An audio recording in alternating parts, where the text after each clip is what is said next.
So the reason I'm bringing that up now is because the thing that I really want to bring into the space is I now have a granddaughter who is going to school here in San Diego and in Carlsbad in particular.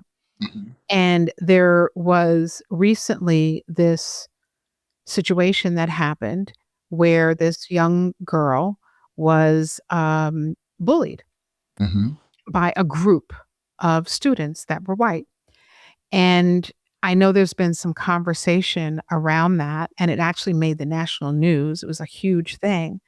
And the reason I'm bringing it into the conversation is because while there are people from different I think that as this particular part of the country becomes a little more integrated, Mhm. these conversations also need to happen within the same community. Right. And what I'm gonna kinda lay on you as you talk about Sister Cities project is the additional layer of the ways that we in this country are responding to the chaos that's Mhm. happening in this country politically, socially, economically, in all the ways.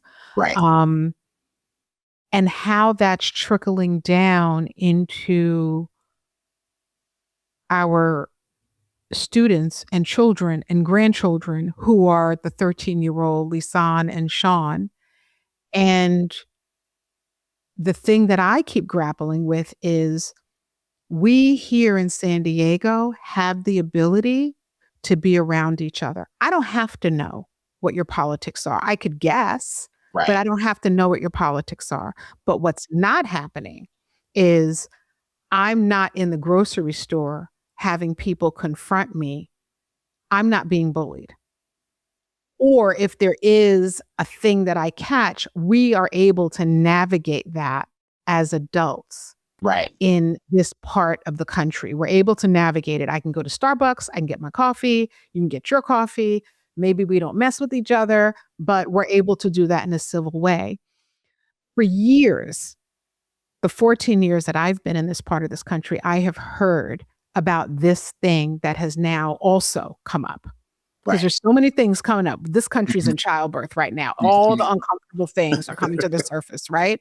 Yeah. This isn't a one-time isolated incident. I have heard this from so many parents over the years that their Black children are in school, and these are the kind of things that that's happening, where they're being called nigger, they're being called like, all these things are going on. Yeah. Um, so we need to have different conversations.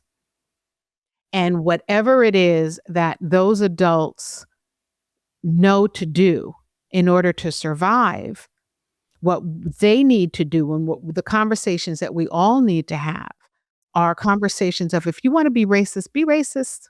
That's your business. Nobody can control what you think. But whatever it is that you're doing to survive, how about you make sure that your children know how to do that too so that they can survive? Right. Right? And what came up for me, and then I'm gonna stop talking. What came up for me was there was one of the mothers got very upset about the fact that the video circulated all over the place and wound up on national news. It was a whole big thing. And her request was, um, this has already been handled in school. Let it go. It's been resolved. That's number one. And then these are young children. And I get it because there's like a can't, we have this cancel culture thing that's going on. And so I can understand where if you have a child who's 11, 12 years old, you don't want your child to be marked by this behavior forever. But it's not on the internets. It's on what happens at home Yeah. because what happened at home is the consequence that we're experiencing in a very public way for this poor kid who's 11, 12 years old, who's being programmed and taking in information, is that he's carrying something for his parents. Mhm. But the Mhm. parents don't seem to realize that because Right. they're blaming the people that are looking and pointing at it.